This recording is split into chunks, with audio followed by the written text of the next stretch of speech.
बिस्मिल्लाहिर्रहमानिर्रहीम अस्सलाम वालेकुम दोस्तانو उम्मीद लरम تاسو به روغ جوړ او خوشاله وي او ژوند په مسعود په دوستانو سوابې ټوپې نه ډیره زیاته شرمناکه واقعه را مخته شوې ده چې 13 کالو سړی د 15 کالو الګ ته په تماچې په زور باندې بدفعلی کوشش کړې ده دوستانو د واقعه څنګه ده د باره کې په ټول معلومات د ویډیو کې شریکام او کته ټول معلوماتو باندې ځان خبرول غواړي مونږ ویډیو ځان ستر اخره پرې ګورو چې کوم ملګری مونږ په چینل باندې نوی دي هغه د مونږ چینل مخه ځان سره سبسکرایب کی ټلې نشان دی وي تاکي مونږ راتلونکي معلوماتي ویډیو هغه ته په اسانۍ سره ملاوي شي دوستانو د واقعیا د سوابې ټوپې ده چې یو 13 کالو سړی چې هغه د الګ غونډي او د الګ سره د زور باندې په تماچې په زور باندې د بدفعلی کوشش وکړو دغه چغې سورې جوړې کړې او راقي واجب د کلی مالات خلک رټول شلو هغه په आवाज باندې هغه په چغو باندې ولې چې د الګ خپل غلط نو ډېر ځل داسې واقعیت کیږي چې الګ غلط نه وي او چې کله بیا وسدا کار وشل نو هغه نه بعد هغه الګ چې دی هغه قتل کول هغه مجبوری جوړ شو ولې چې دا سړی چې دغه وسدا زبردستي باندې د غلط کار کولو کوشش کولو نتیجه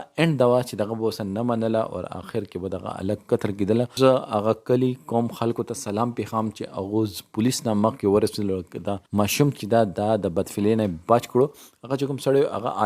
علی وردا چې هغه التپری خپل او وتختلو پولیس لګیا دا پولیس هغه پسې دا او ضرب هغه ونی سه پولیس یې چې مونږ به دا کاس ډیر زیات ونی دغه مونږ معاشري باندې یو نیگیټیو پهلو اچولو کوشش کړی دی یو نیگیټیو پهلو دوستانو قوم لوط علیہ السلام کې ها دا کارونه او هغه حالات سو هغه ټول دنیا ته پاته ده بیا هم مونږ دغه کارونه مونږ زړونه نه صبرې کې د مطلب دا چې مونږ ایمان کمزوري ده او کوم ایمان کمزور نه ونه مونږ به داسې کارونه نه کوله چې الله پاک مونږ پر سچ چیز حلال کړي دي مونږ به هغه کار کو حلال راسته باندې روانه مونږ به حرام لاره نه اختیارول دوستانو دی ورکه تاسو سره د کمنټ سیکشن کې خپل رائے دا ضرور وکړئ. السلام.